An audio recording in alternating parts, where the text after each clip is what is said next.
Europe. Europe 1. La politique à présent en France et la politique à la télévision.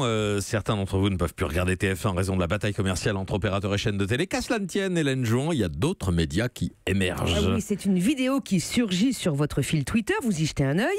Et croyez d'abord que le Gorafi, vous connaissez sans doute ce site parodique, a encore fait des siennes. La vidéo est intitulée « Des poules à l'Élysée ». 3 minutes au cours desquelles vous assistez à l'emménagement d'Agathe et de Marianne à l'Élysée, à la rencontre de Nemo, le labrador du président, avec les dites poules. Question ingénue du président, comment endort-on une poule ? Émotion de l'éleveur de poules. Elles ont été accueillies par le président en personne. Quel honneur, dit-il. Et bing, surprise, ce n'est ni le Gorafi, ni aucun autre site de détournement d'images volées qui diffuse cette vidéo, mais le site officiel de l'Élysée. Bon, alors vous découvrez qu'un président se met en scène. Non, ce n'est pas le premier à nous faire partager son quotidien élyséen avec des animaux. Jusque-là, on avait surtout eu droit au chien de Giscard, nous présentant avec Mireille Mathieu son labrador, Jugurtha, à Baltique, femelle canine tellement indissociable de Mitterrand qu'elle finit même par signer des mémoires apocryphes. Mais l'Élysée... C'est Berkoff, hein. Exactement, d'Emmanuel Macron frôle la virtuosité dans l'art de la communication. C'est-à-dire ? Hier, les journalistes accrédités pour suivre la visite présidentielle à Agen, au cours de laquelle le chef de l'État a prononcé un discours important sur la réforme de la justice et des peines de prison, ont eu droit, comme souvent, à une couverture parcellaire. Impossibilité d'approcher Emmanuel Macron.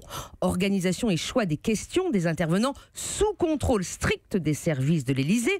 Difficulté à aller à la rencontre de quelques manifestants. Ce qui était permis, c'était d'enregistrer la parole élyséenne, point barre. Mais franchement, pourquoi en demander plus ? L'Élysée a parfaitement compris qu'il pouvait se passer de journaliste. Sa propre cellule de stratégie numérique est active sur plusieurs plateformes, notamment Facebook, Twitter, Instagram. C'est le compte Instagram d'Emmanuel Macron qui a diffusé les seules images de la représentation de Pierre et le Loup jeudi dernier au Palais. C'est pas crucial pour la paix dans le monde, mais suffisamment important pour que cela soit mis à disposition de tous. Depuis un mois, le président a même sa propre chaîne YouTube et quasiment quotidiennement, vous pouvez donc regarder Janvier, mon action, chaque jour. Emmanuel Macron à Fresnes, c'était la semaine dernière sans journaliste. Emmanuel Macron répond à un jeune agriculteur à l'Élysée. Emmanuel Macron à Agen, hier, à la rencontre des élèves de l'administration pénitentiaire, toujours sans journaliste. Images léchées, montées telles des bandes annonces de films d'action par une équipe de pros embauchée par l'Élysée. D'un président, vous vous en doutez, à son avantage, à l'écoute toujours, ne renaclant pas à la confrontation, souvent.